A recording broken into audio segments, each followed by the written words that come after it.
Whereas on the side of KING-ZONE, some new stuff. The Kai'Sa jumps up in priority. They have lane priority in top lane, as now will eventually be able to push in the Scion.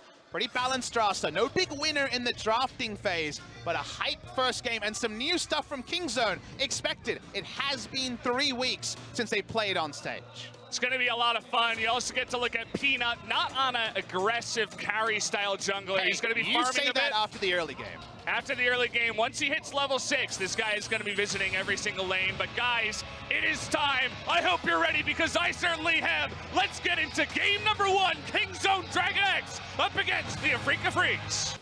Spirit having a little bit of trouble denying that control ward from going down. Peanuts up a level here, getting very aggressive in the jungle. But here we go, the roam from Tushin in the bottom lane. The exhaust coming down. Peanut blowing his flash, but he's going to get locked up here with the Chain of Corruptions. There it goes.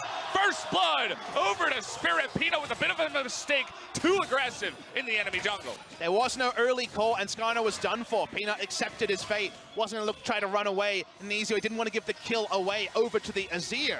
Ends up going over to the Gragas. It was messy in the cleanup, but at the end of the day, it is a kill to the Afreeca Freecs against the run of plays. Top we got lane. a fight caught in a lot of trouble. Gets solo killed by Keen. What is going on? Keen showing up tonight. Echoes, but after that, it's really just about the utility. The engage. He's got that ultimate. Speaking of engage, going in onto Tucson here. Got a 3-on-3, getting stunned up.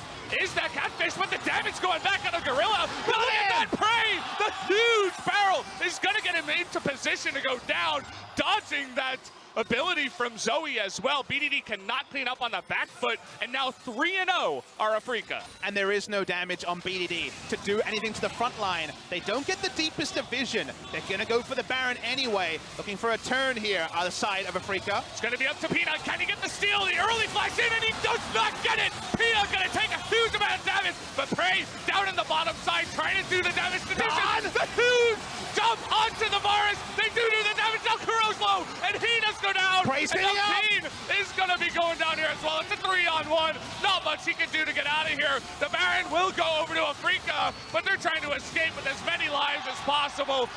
As there's just no backline threat from KING-ZONE, it takes too long to go through the tanks.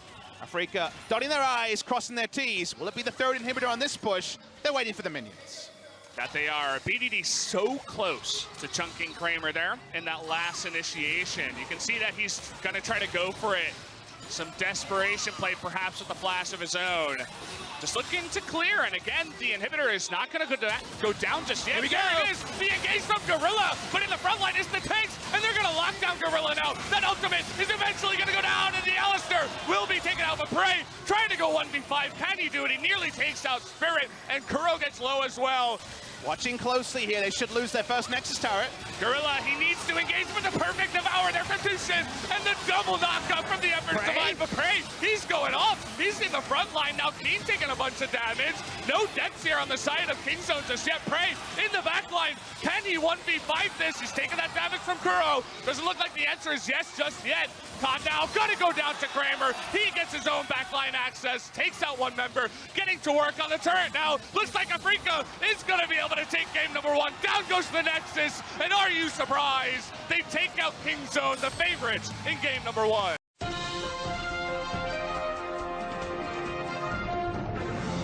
Certainly has changed. Things certainly can get weird once you do get into finals. People trying to counter each other, pick bans getting strange as you go along. So I really want to see where these teams want to go with the compositions they have chosen.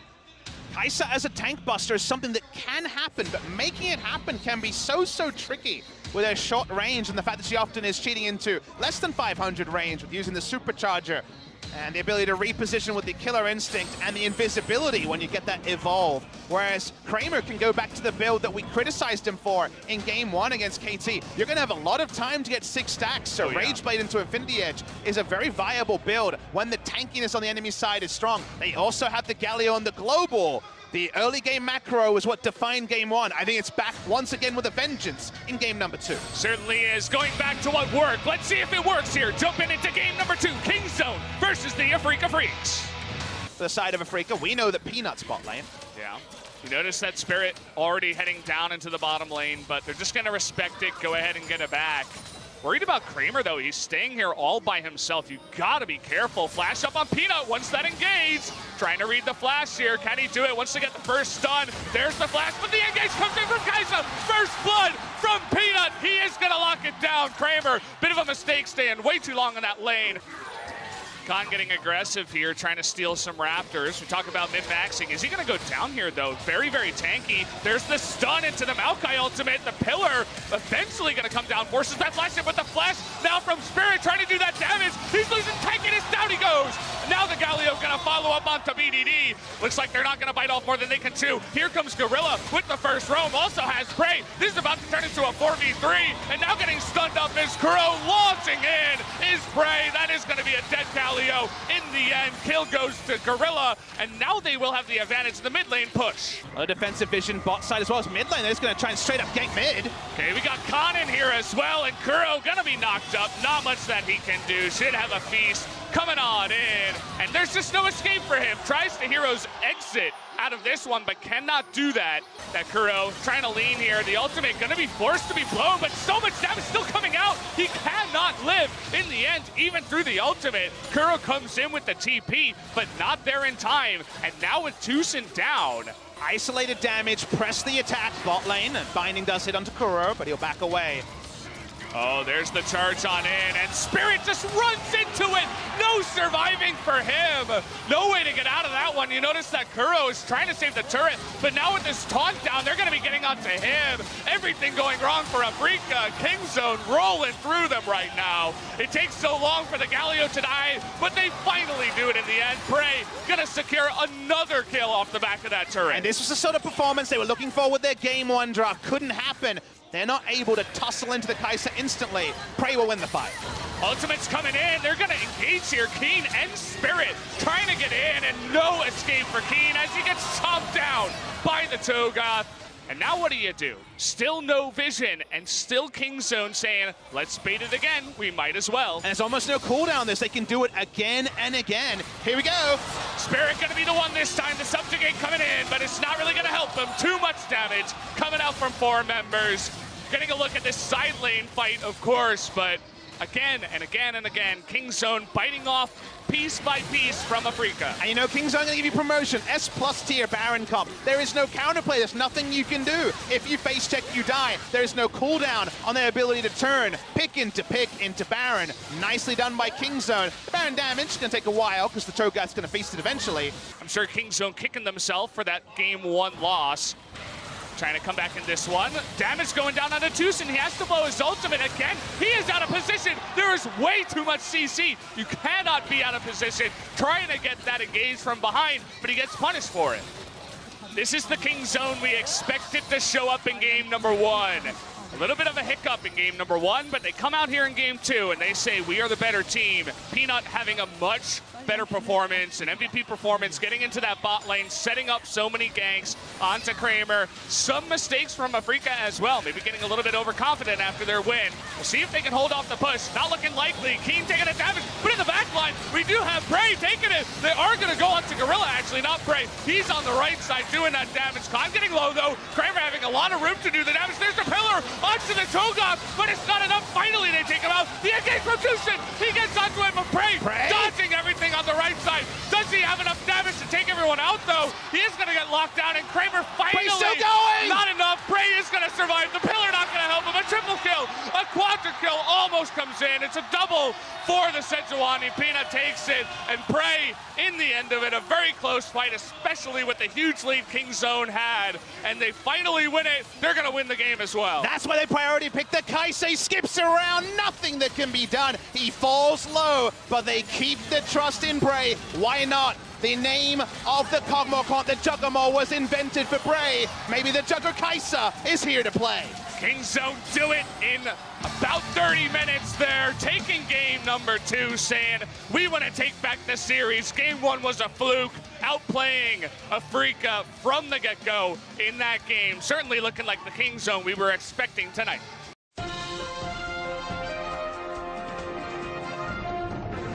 but we know how little damage that ultimate does when 2 armor items come in. Khan had a really big game on the Cho'Gath, and Peanut jumping on the Trundle doesn't fit his usual wheelhouse, but the junglers up and junglers down have so far been the story of this series. Yeah. Certainly all the target bans forcing Peanut into this row. We'll see if he can have a solid performance once again, as we're just about ready to jump into game number 3. We're all tied up once again, guys, 1-1. Who's gonna take the lead in game number 3? Let's find out right now. Again, focus on Mowgli. He's here really early. Look at this, level 2 is Khan. Gonna be very hard. He's already taken a lot of damage. Is gonna be looked to be slow. The flash comes in from Keen, and the red buff is gonna be proc. No escape for the top laner. First blood goes over to Keen in the top lane. To Keen, looking for the knock up here. Here comes Peanut. Once that pillar goes down, can he escape from here? Is there enough damage though? It looks like it's close. Down he will go, and the trade back kill will go over to Khan. The Weaver's Wall and the pillar placement is what this comp is made for. Trying to bait in Mowgli here. Gonna miss the seismic jump. He flashes in. Look at the response from Afreeca. Trying to get the kill, and he does. Kramer able to turn him down. Peanut getting extremely low as well. Is forced to flash away. BDD and Prey though moving forward, trying to do the damage on the Kuro, but Tushin is there, and Kramer able to lock him down. Opening on up for the curtain call. 1 shot, 2 shot. The wall though is gonna interrupt him. Really nice response from BDD. KING-ZONE looking for effectively a lane gank here. They're coming over the blast cone. Oh, there's that pillar. He's going to be locked down by the Q from the Morgana. Is he going to get out of this? No, he did not have his flash. Abyssal Voyage up into the top side. Going to try to lock down Khan, but he does dodge the deadly flourish. But now with the banner of command, just trying to get onto this turret. No response from KING-ZONE. They're going to the bottom side, and now Khan and this turret should certainly go down. The Devourer is going to get in there, and Afreeca pick up another kill. As he's playing away from vision, Cho'Gath does have the priority in the bot lane, can walk up, but they're trying mid lane. Oh, there you go, gonna get him locked down, and unbelievable. This time, no Morgana around Prey. I mentioned Afreeca, if they can get far enough ahead in terms of map control, they would go for this Ocean Drake. Gonna go for it now. Nice double stun there from Keen to just deny any engagement. They're gonna try to go for the pillar, getting huge value. The Scion running into the wall, gonna sacrifice himself for the rest of his team. Down goes Keen. Not really sure what that charge was all about, Papa. Seemed like a communication disconnect. The moment you press that ultimate, you're going in one direction. It was the wrong way. Look at Kramer trying to go in and crit him down, but takes a ton of damage himself.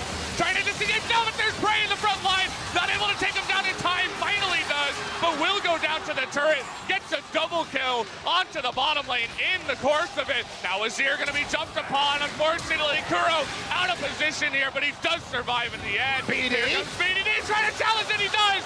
BDD is not going to go down to the turret as well. KING-ZONE striking back in a huge manner. As Mowgli is looking for a target now, but Black Shield is going to help out Gorilla. They're going to turn again. They know there's only one control ward on Cho'Gath. There's no control wards now. The wall going to come on in. Mowgli taking a lot of damage. Will they turn? They're committing to it here. Trying to get the damage. They got it. Will go, but Kramer disappears. Will they have enough damage to fight back? Kuro getting extremely low himself, and I'm not sure that he can get out of this one. Tries to, but he cannot. They get the Baron, but 3 members are going to go down from the Afreeca Freecs. Going for this mid inhibitor, but look at Kramer. He's in a bit of trouble here. The Devourer is down, and down he does go. No way to get him. Tushin, he devours up Mowgli and doesn't have it available for Kramer. Means that he goes down, and the Baron push is stopped. 4th shot crit onto the Morgana, trying to dive 1v5.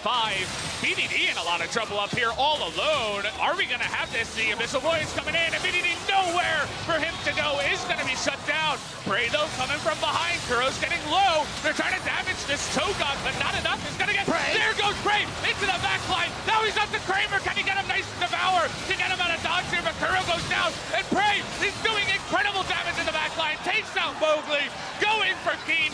No one to answer this Kai'Sa as she rips through the Afreeca Freecs team. Tushin is going to go down eventually, as it should be the ace is trying to flash and deny that ace. But here comes Prey, will eventually take him, as Tushin will go down. The ace over to Prey, his Kai'Sa. They've got the lead though, 5,000. Prey moving forward, just gonna crit in the face, and immediately Kuro has to back off. Look at the strength of this push. They've got a Scion to try to fight back, but very scary for them. We'll see Keen in the front line already taking a bunch, and that turret getting very low. So many minions pushing with the Baron, and nothing that Afreeca can do to stop this. There's just so many things to respect. Just the pillar, massive with the flashes being down. Mowgli tries to walk up. This is not what you want to walk up to. Going on in there, trying to take out the two. Seismic Shove is going to get 3, and that's going to shut down the game as they get 2 in the end of it, make it 3. As Kuro and Kramer have to leave with their tail between their legs. KING-ZONE fighting back here in game number 3. They were behind, but they say, we are the better team. We are going to win this one, and that they will. They fight back. They want the kill. They're going to go into the base there. They take him out. They take the Nexus, and game 3 goes to KING-ZONE.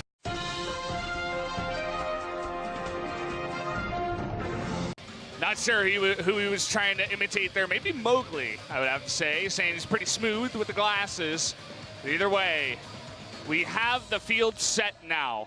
The battleground is set for game number 4. KING-ZONE on match point. They go for the carry. Finally, Khan gets a chance to unleash himself, but Keen has shown that he can fight this guy 1v1. There's fighting Khan, and there's fighting Khan on the Jace on this team. Longzhu Gaming into KING-ZONE DragonX. He has lost once on Jace. 15-1 coming into this game. They don't always prioritize it. They're picking it here and saying, Keen, you want to fight fire with fire? Good luck with Khan's Jace. So much pressure onto that bit of a rookie in the top side in Keen. Having some of the least experience, perhaps him and Mowgli. Mowgli jumping onto the Gragas, the pick that Spirit looked so strong on in game number 1, saying, I can do it just like my Hyung. Let me show you. I'm going to take down Peanut as well on the Gragas. Forgoes the Trundle to take that pick as well. Kuro going back to safety with the Azir. And everybody's really curious, can the Kog'Maw do it as well up against the Kai'Sa? Let's jump into game number 4 and find out. I think the call is coming in, though, as immediately Keen is backing up, but this might be too late. He's going to have to read it. Nice read from Keen. Does ultimate to get away from the Arctic Assault, but will it matter in the end? Trying to do damage. The Shock Blast is going to be dodged. Minions blocking that one, and First Blood will go over to BDD. Trying to bait in Khan here, but Peanut is coming in. They're going to get the stun, and they're trying to combo it down, but the flash comes in, and now Peanut's here on time. Can they get the damage now? No! The flash is going to come in from Mowgli. He does get the kill first, and now the TP trying to answer. Actually, it's the Abyssal Voyance trying to get on top of BDD. They do push him back. Now the focus is onto Peanut. He doesn't have his flash. He should be going down. They're going to give the kill over to Kramer. A fresh breath of fresh air here. Take whatever you want. It's going to be those outer turrets, the Rift Heralds, the Drakes, and they just got to hope that they can hold on. But let's turn to what happened in the drop. Let's go back in time once again. KING-ZONE went Jace when they could have gone for something a bit more standard and said, we just want to take objectives. Let's hold that point, though. We're all here. We're fighting. Trying to come on from behind. Prey in a little bit of trouble with the Weaver's Wall, but they're going to get on top of him with the Camille, and that should be a double kill now. The Rift Herald does go over to the side of KING-ZONE, but 2 kills in the trade go to Afreeca. Khan, and we've seen his smooth moves. It was against SK Telecom for Longzhu in the last grand final, where his outplays were big. This is a hard outplay. Abyssal Voyage, he needs to get the damage down, but the Devour is there, and another kill goes to Kramer. Make him disengage, and that will be the first inhibitor. Once again in the front, Prey showing off that Kai'Sa, saying, get the hell, there he is! They sniped the Kog'Maw! That is huge! That could be game-ending here! What will KING-ZONE do? They take out a second inhibitor. Let's see, they're gonna push into these Nexus turrets now. They're gonna go for the jugular! Oh boy, Kuro, he needs too much damage too! This could be the end of it. Peanut able to take out the top catch. Keen now jumping in! He gets 1 kill onto the Morgana! Doesn't matter! It's only the Morgana. The GA gonna come on in here, and down he just go. Kuro can't do it. They're gonna take him out, and down goes Mowgli, the ace in the end of it all. And it looks like KING-ZONE DragonX, as the Nexus goes down, will be your LCK 2018 Spring Split champions.